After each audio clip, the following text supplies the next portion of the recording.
feeling like a shark in a shrimp tank. Big fish, small pond in the shrimp tank. Hey everyone, I'm Mark Scribner. I'm your host of the Shrimp Tank in Boston. You can follow our show, all previous shows, basically anywhere that you can get your podcast, Google, Stitch, SoundCloud. We are nationally syndicated through iHeartRadio. You could also follow us on the shrimptankpodcast.com/Boston. Today, I have a really exciting gal that I've been able to talk with a lot offline. Her name is Lacy Garcia. She's the CEO founder of Willow. And Willow is a technology and coaching platform company that really is doing some exciting stuff in the empowering women space. Now, oftentimes, a lot of the big financial planning firms and financial institutions that we're used to dealing with have really missed the boat in empowering women to get through a lot of different lifestyle events. And, it's no mystery that women in the country control something like 90% of all the financial decisions.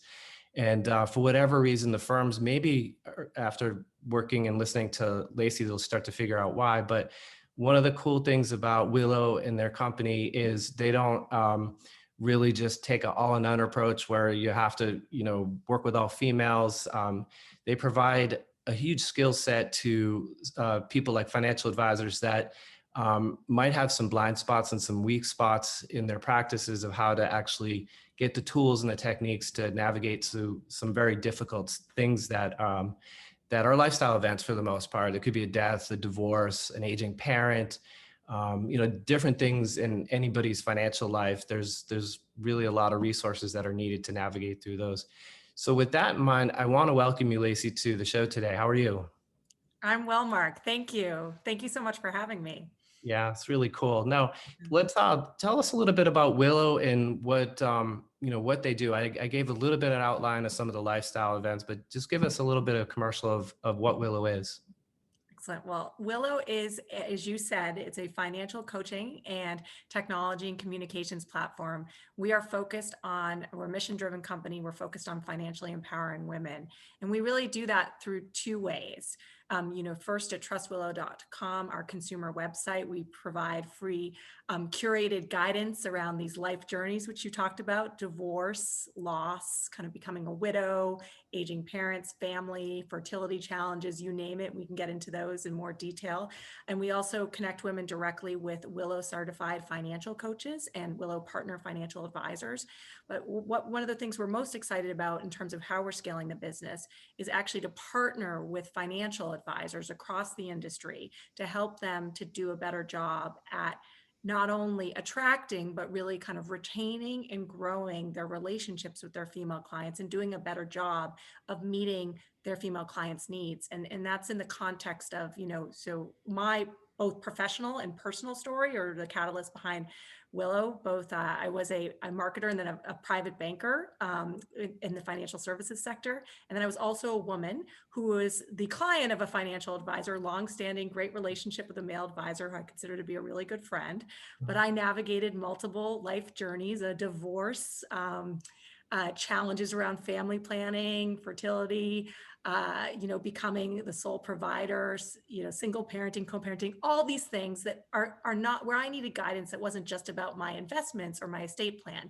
And really, I needed to be able to connect and I needed a coach. So what we've come up with is a model that is not, a zero sum, is more of a win-win, where we can bring coaches in to work with advisors to collaboratively better meet the needs of, their female clients. Mm-hmm.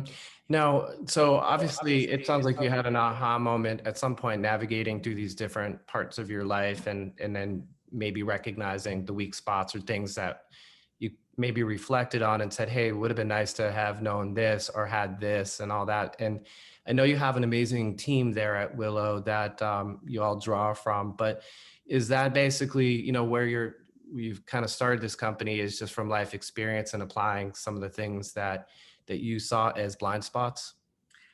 So every day is a learning experience.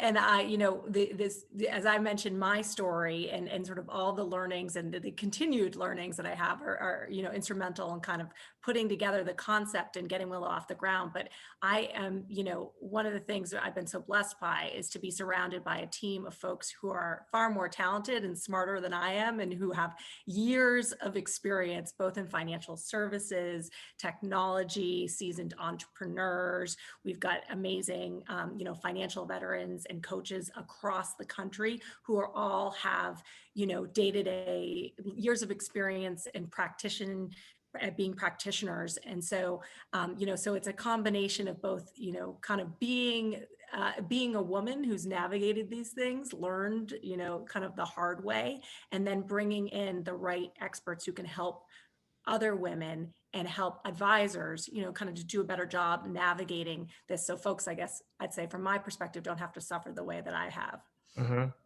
And how big do you think the market space is potentially? I mean, is it, there's, I did an interview a little earlier today in the mortgage space, and, it's a multi-trillion-dollar transaction a year. But where do you kind of put the bumper lanes in terms of how big you think it could be?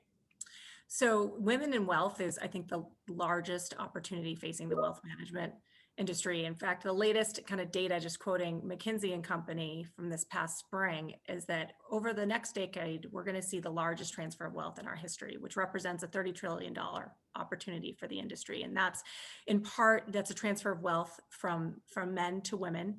And that's in part, demographics. Women tend to, outlive their male spouses by an average of 5 years, and also tend to be married, to a little bit younger than their husbands, as well as, through what we're facing with coronavirus. The pandemic is also accelerating the growth at which, the loss and the transfer of funds and inheritance, and also 35% rise in divorces. So as you mentioned, although women do control, I think it's 85 or 90% of all the purchasing decisions, what's shocking is that still today, if we look at affluent baby boomer couples, still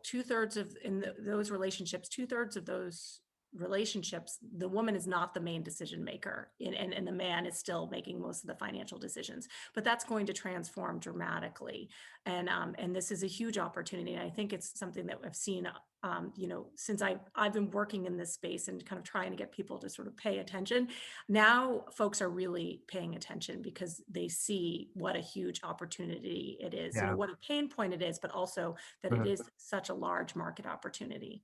It's amazing to me. I mean, I sat on some meetings a while ago with a big box Wall Street firm, and they had a statistic that after the first death, like if an advisor, like you said, like oftentimes in the if it's a husband, handling most of the finance or whatever those lines that are drawn, however that works.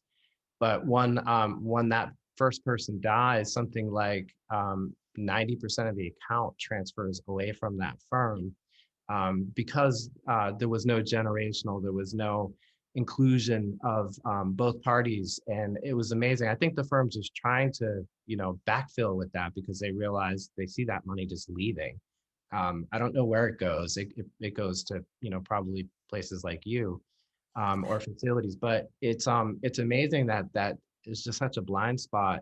The transfer of wealth that's happening in the next 5 to 10 years is the largest that we've ever had in the history of our country. And it's still, I get the calls from clients that are getting divorced and stuff, and it's a very stressful period for someone's life, some of these life events.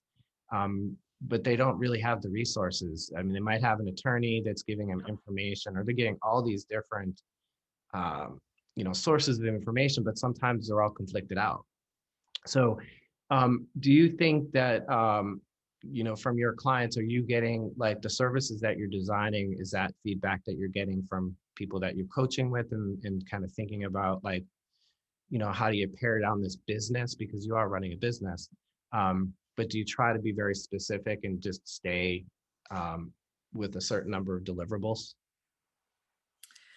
That's there's always the challenge, right? And trying to chase after every opportunity, but be very focused that you can deliver on, right? And create the most value.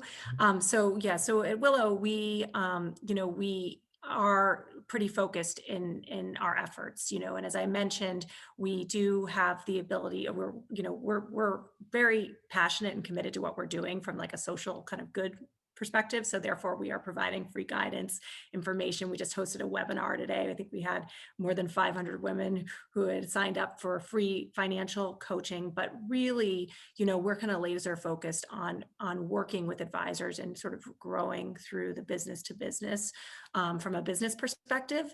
And first, because it's the way that we can make the greatest impact, I think the fastest, because to your point, there's right now, so many assets are at risk of transferring, or, women are not getting their needs met. They get within 1 year of becoming widowed, 70% of women switch firms within 1 year of becoming divorced, 80%.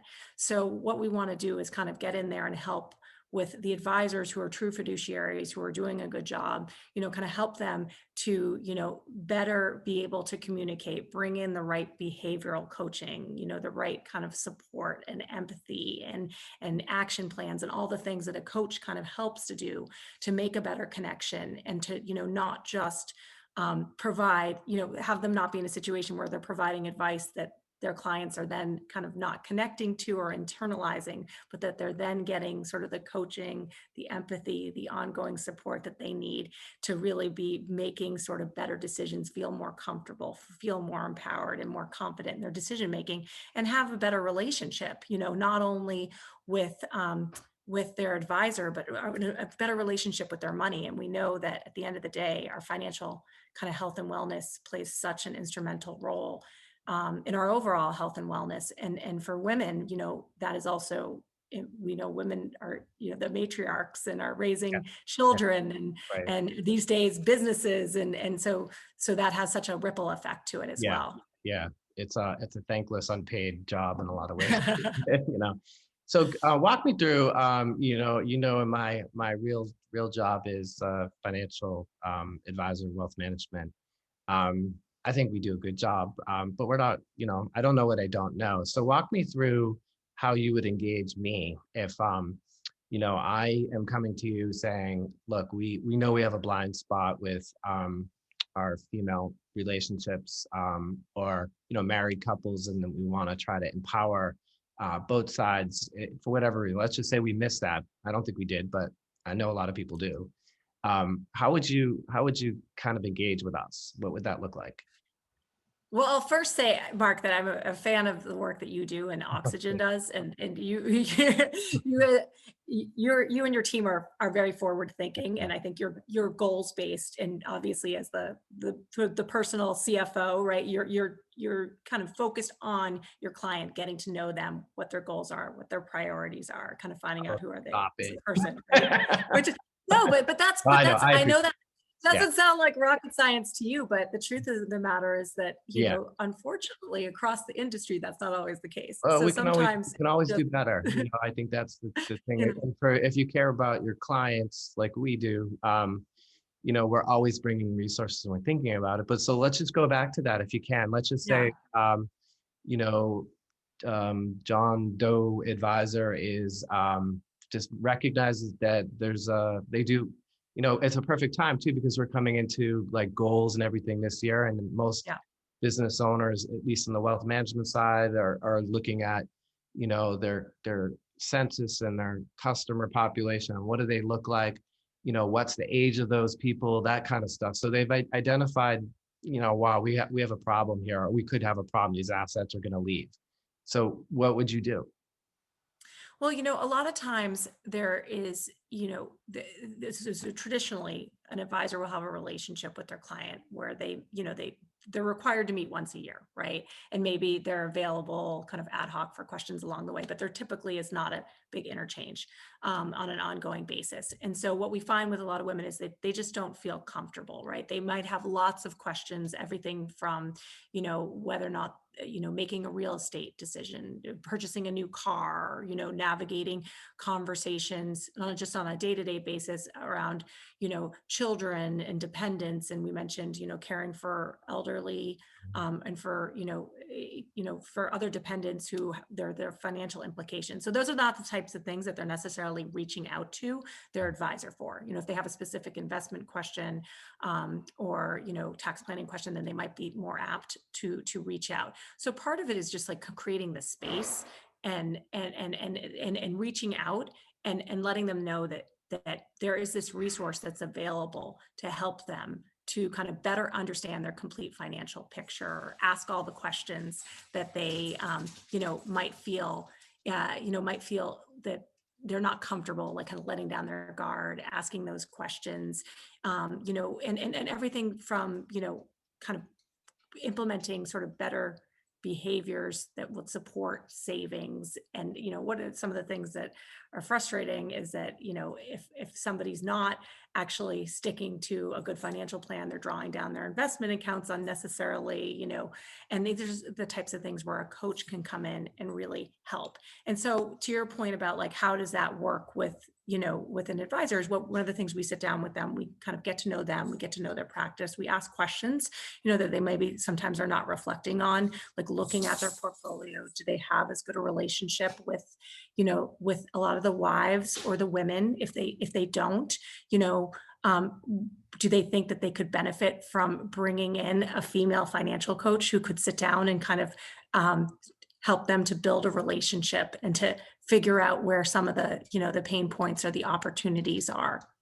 Great, that's awesome. And then is this subscription model? I mean, if that's proprietary, you don't want to discuss it, I completely understand. But like how would an interesting potential woman that wants to empower and kind of work on all these things, how would they secure your services? Is it paid by the advisor, or is it paid by them to you?